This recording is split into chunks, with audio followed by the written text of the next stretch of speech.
ঘৰৰ পৰা নিজৰ কৰ্তব্যস্থলীলৈ আহিবলৈ অসুবিধা হৈছে নেকি? প্ৰতিদিনে কাৰ্যালয়ৰ পৰা ঘৰ অহা যোৱা কৰিবলৈ ধন খৰচ হয় নেকি? অফিচৰ টাইমৰ যান-জঁটৰ ফলত আপোনাৰ অধিক কষ্ট হয় নেকি? এনেবোৰ সমস্যাৰ বাবে গাড়ী ক্ৰয় কৰিম বুলি ভাবিছে নেকি?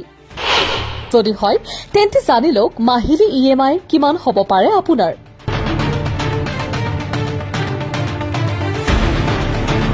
বহু বেংকে বাহনৰ অন ৰোড মূল্যত 100% ঋণ প্ৰদান কৰে আৰু সেই ক্ষেত্ৰত আপুনি প্ৰায় কোনো ডাউন পেমেণ্ট প্ৰদান কৰিব নালাগে।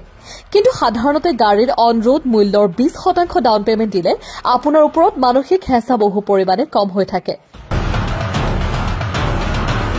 আপোনাৰ ডাউন পেমেণ্ট কম হলে স্বাভাৱিকতে আপুনি অধিক সুদ দিব লাগে। ঋণ লোৱাৰ সময়ত নিশ্চিত হওক যে আপোনাৰ EMIৰ ধন আপোনাৰ আয়ৰ 10%তকৈ অধিক হ'ব নালাগে।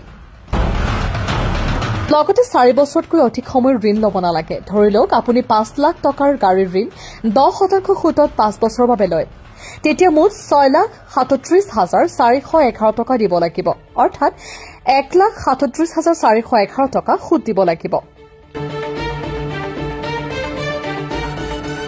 প্ৰতিমাহে প্ৰায় 10,623 টকা দিব লাগিব। অৰ্থনীতি বিশেষজ্ঞৰ মতে যেতিয়া আপোনাৰ ক্ৰেডিট স্ক'ৰ বেয়া হয় সেয়ে আপুনি হ্ৰস্বম্যাদী ঋণ ল'ব লাগে। যদিও মাহিলী কিস্তি কম হয় কিন্তু ঋণৰ সময় দীৰ্ঘম্যাদী হয় আৰু গ্ৰাহকৰ ক্ৰেডিট স্ক'ৰ বেয়া হয় আৰু দীৰ্ঘম্যাদী ঋণৰ সুতৰ হাৰ বেছি হয়।